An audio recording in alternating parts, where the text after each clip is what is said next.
Welcome back to my channel. আশা করি সবাই ভালো আছো, সুস্থ আছো, অ্যাজ অলওয়েজ খুব খুব খুব ভালো আছো। তো আজকে কোনি উপন্যাসের চ্যাপ্টার 6-এর কোয়েশ্চেন অ্যান্সার। তোমরা জানোই, নতুন করে বলার কিছু নেই। প্রথমে কিছু শর্ট ওয়ার্ড মিনিং, তারপরে বড় প্রশ্ন। তো চলো শুরু করা যাক। প্রথম লেখো,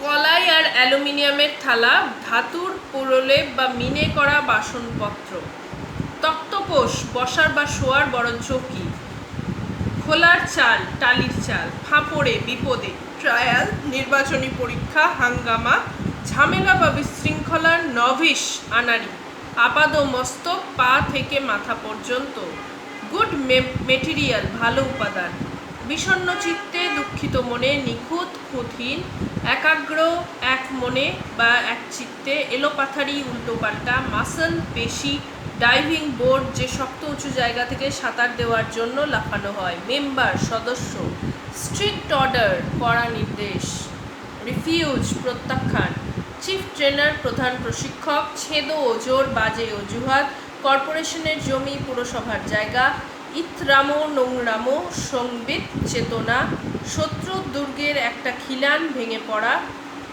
শত্রুর দুর্গের একটা খুঁটি বা পিলার ভেঙে পড়া বা শত্রু দুর্বল হয়ে পড়া, ভিক্টরি জয়, শায়েস্তা শাস্তি দেওয়া বা জব্দ করা, জয়েন যোগদান।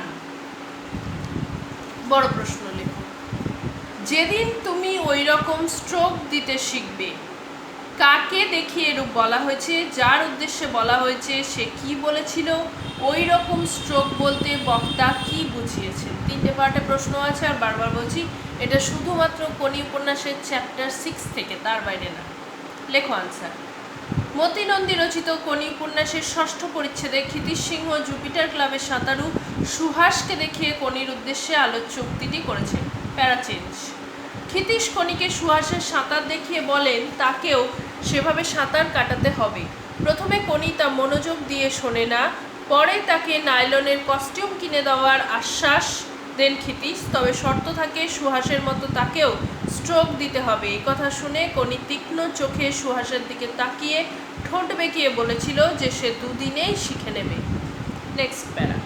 ক্ষিতীশ কোনিকে বলেছিলেন সুহাসকে ভালোভাবে পর্যবেক্ষণ করতে, কেমন করে সুহাসের হাতটা মাথার ঠিক সামনে জলে প্রবেশ করছে, তারপর নিচে নামছে এবং প্রসারিত করে পুরো পর্যন্ত যাচ্ছে। তিনি সুহাসকে দেখিয়ে কোনিকে বলেছিলেন যে খুব দ্রুত হাত চালানো প্রয়োজন, তবে তা এলোপাথারি জলে আঘাত করা নয়।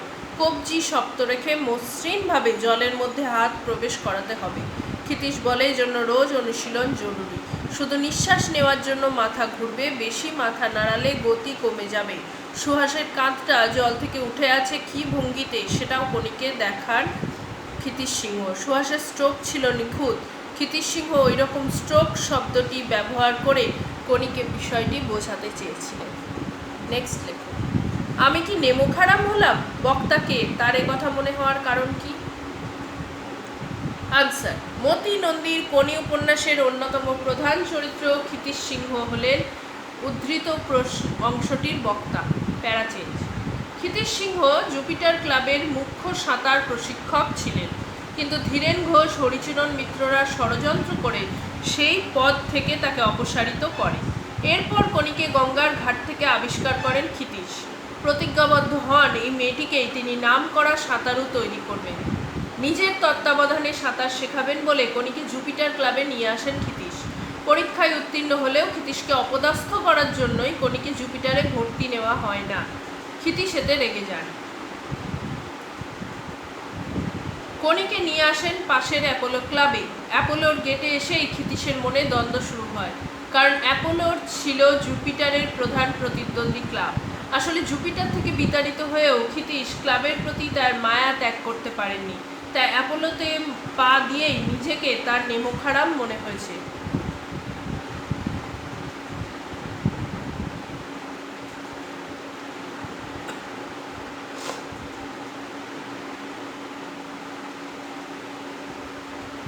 জুপিটারের কমল দিঘি, বড় ঘড়ি ইত্যাদির সঙ্গে তার যে প্রাণের সম্পর্ক স্মৃতিযুক্ত ছিল, তা ছিন্ন হয়ে যাওয়ায় বুকের মধ্যে একটা প্রচণ্ড কষ্ট অনুভব করেন ক্ষিতীশ সিংহ। তার চোখের কোণায় জল দেখা দেয়। আচ্ছা, এই প্রশ্নটার যে উত্তর লেখালাম এর সাথে আরও একটা প্রশ্ন আসতে পারে, উত্তর হবে সেম। প্রশ্নটা লিখে রাখো। বুকের মধ্যে প্রচণ্ড মোচড় সে অনুভব করলো, চিকচিক করে উঠলো চোখ দুটো।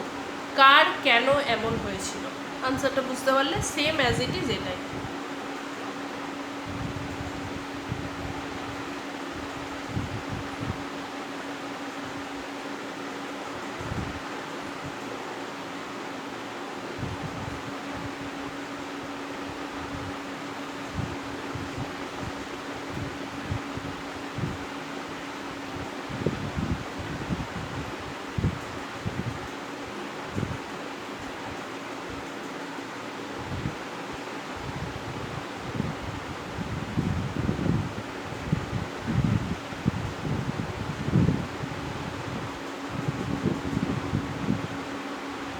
নেক্সট লেখো। একটা মেয়ে পেয়েছি, তাকে শেখাবার সুযোগটুকু দিও, তাহলেই হবে। বক্তার এমন কথা বলার কারণ কি? এ কথায় বক্তার কোন মানসিকতার পরিচয় পাওয়া যায়? আনসার, মতি নন্দী রচিত কোনি উপন্যাসের উদ্ধৃত অংশে কোনিকে জুপিটারে ভর্তি করতে গিয়ে ক্ষিতীশকে চূড়ান্তভাবে অপমানিত হতে হয়। বলা হয় যে কোনিকে ট্রায়াল দিতে হবে, কিন্তু ট্রায়ালে পাশ করেও কোনি ভর্তি হতে পারে না। শেষ ধৈর্যটুকু হারিয়ে ক্ষিতীশ পৌঁছে যান চিরশত্রু ক্লাব অ্যাপোলোর গেটে। তাদের ভাইস প্রেসিডেন্ট নকুল মুখার্জিকে জুপিটার থেকে তাকে তাড়িয়ে দেওয়ার খবর জানিয়ে প্রশ্নে উদ্ধৃত মন্তব্যটি করেন ক্ষিতীশ। প্যারাচেঞ্জ। ক্ষিতীশের কাছে কোনিকে সাঁতার শেখানো এবং সফল সাঁতারু হিসাবে গড়ে তোলাই সব থেকে বেশি গুরুত্ব পায়। যে খিদ্দা জুপিটারের প্রশিক্ষকের পদ ছাড়তে বাধ্য হওয়ার পরেও ভেবেছিল যে সে জুপিটার তাকে তাড়িয়ে দিলেও সে চিরশত্রুর ঘরে গিয়ে উঠবে না, সেই তিনিই পরিবর্তিত পরিস্থিতিতে কোনিকে গড়ে তোলার জন্য অ্যাপোলোর দ্বারস্থ হন। এখানে খিদ্দার মধ্যে এক জাত প্রশিক্ষককে খুঁজে পাওয়া যায়, যে চ্যাম্পিয়ন সাঁতারু তৈরি করে তাদের সফলতাগুলোকে নিজের কৃতিত্ব বলে দাবি করে না, বরং প্রতিভা খুঁজে এনে তাকে গড়ে তোলার স্বপ্ন দেখে, সেই যথার্থ প্রশিক্ষক। আর এই প্রশিক্ষণ ক্ষিতীশের কাছে ছিল সাধনার মতো। নেক্সট প্রশ্ন লেখো। এটা হলো যুদ্ধ, ন্যায় অন্যায় বলে যুদ্ধে কিছু নেই, শত্রু মিত্র বাজ বিচার করে কোনো লাভ নেই। কে কোন ঘটনার পরিপ্রেক্ষিতে এই কথা বলেছে আলোচনা করো। মতি নন্দী রচিত, আনসার লেখো। মতি নন্দী রচিত কোনি উপন্যাসের উদ্ধৃত অংশের বক্তা সাঁতার প্রশিক্ষক ক্ষিতীশের বিশ্বস্ত অনুচর ভেলো। প্যারাচেঞ্জ। কোনিকে সাঁতার শেখাতে গিয়ে জুপিটারের কাছ থেকে প্রত্যাখ্যাত হয়ে ক্ষিতীশ জুপিটারের চিরপ্রতিদ্বন্দ্বী ক্লাব অ্যাপোলোতে যান। তিনি নিজে কোনোদিন অ্যাপোলোর লোক হবেন না। অ্যাপোলোর ভাইস প্রেসিডেন্ট নকুল মুখার্জিকে কথা জানিয়ে তিনি বলেন, কোনো দিন যদি কোনো সাফল্য পাই তাহলে সেই সাফল্য হবে অ্যাপোলোর। কিন্তু কথা বলার পরেও ক্ষিতীশের মনের মধ্যে দ্বিধা কাজ করে। সেদিন তার সারা রাত ঘুম আসে না এবং অ্যাপোলোয় গিয়ে তিনি ঠিক কাজ করেছেন কিনা এই বোধ তাকে বিচলিত করে। এই অবস্থায় পরদিন সকালে ভেলো তার বাড়িতে আসে। প্রসঙ্গত উল্লেখযোগ্য যে খিদ্দা জুপিটার থেকে বিতাড়িত হওয়ার পরে এই ভেলোই তাকে বলেছিল অ্যাপোলোতে যোগ দেওয়ার জন্য। এখন অ্যাপোলোয় যোগদানের খবর শুনে ভেলো তাকে সমর্থন জানায়, কারণ তার মতে যুদ্ধে কোনো ন্যায় অন্যায়ের জায়গা নেই, শত্রু মিত্রেরও কোনো বাছবিচার নেই। জুপিটারের অপমানের প্রতিশোধ নিতে গেলে পুরনো স্মৃতিগুলোকে ভুলে যেতেই হবে। এইভাবে ক্ষিতীশকে ভেলো আবেগ বর্জন করে আরও বাস্তববাদী হওয়ার পরামর্শ দেয়। আজকের মতো লাস্ট এবং চ্যাপ্টার 6-এরও লাস্ট প্রশ্ন লিখে নাও। ক্ষিতীশের একটা হাত তোলা, চোয়াল শক্ত, পুরু লেন্স ভেঙে চোখ দুটো যেন বেরিয়ে আসবে। কোন ঘটনায় কেন ক্ষিতীশের এরূপ অবস্থা হয়েছিল লেখো। আনসার, মতি নন্দী রচিত কোনি উপন্যাসে কোনিকে জুপিটারে ভর্তি করতে গিয়ে ক্ষিতীশকে অপমানিত হতে হয়। একরকম বাধ্য হয়ে তিনি এসেছিলেন অ্যাপোলোতে।